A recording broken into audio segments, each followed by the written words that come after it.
नमस्कार मित्रांनो.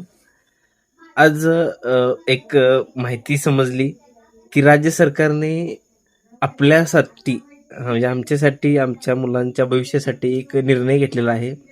जो की निर्णय असा आहे की आपण आज जॉबवरती, आपल्या कामावरती 8 तास ड्युटी करतो.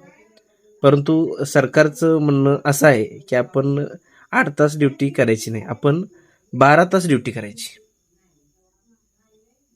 म्हणजे त्यांनी आपल्यासाठी हा निर्णय घेतलेला नाही. तर तो त्यांनी निर्णय घेतलेला आहे कुणासाठी? तर कंपनीचे जे मालक आहेत त्यांच्यासाठी.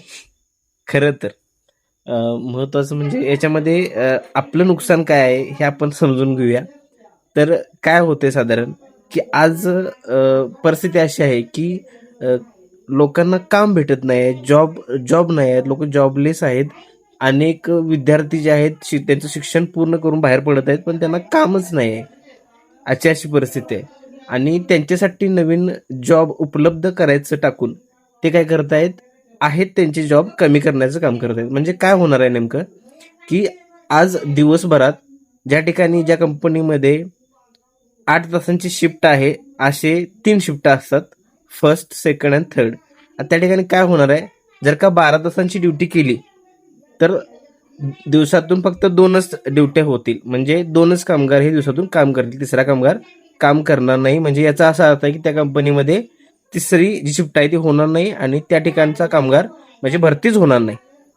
समजते का? म्हणजे त्या ठिकाणचा जो कामगार आहे तो कमी होईल. म्हणजे अशा पद्धतीने जे कामगार काम करत आहेत त्यामधील सुद्धा कामगार कमी होतील आणि नवीन लोकांसाठी सुद्धा संध्या कमी होतील.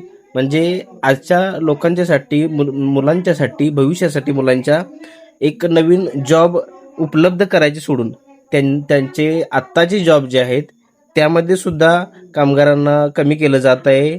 त्यांचे हक्क जे आहेत ते त्यांच्याकडून काढून घेतले जात आहेत. तर आपण सर्वांनी यावरती विचार केला पाहिजे. आपणही या देशाचे नागरिक आहोत आणि हे सर्व काही आपल्यावरतीच निर्णय थोपले जात आहेत. 8 तासांची ड्युटी करणे हा खूप पूर्वीपासूनचा नियम आहे आणि तो खूपच माणसाच्या राहणीमानासाठी खूपच संतुलित आहे आणि आपल्या मुलांच्या किंवा आपल्या स्वतःच्या दृष्टिकोनातून अतिशय महत्त्वाचा निर्णय आहे.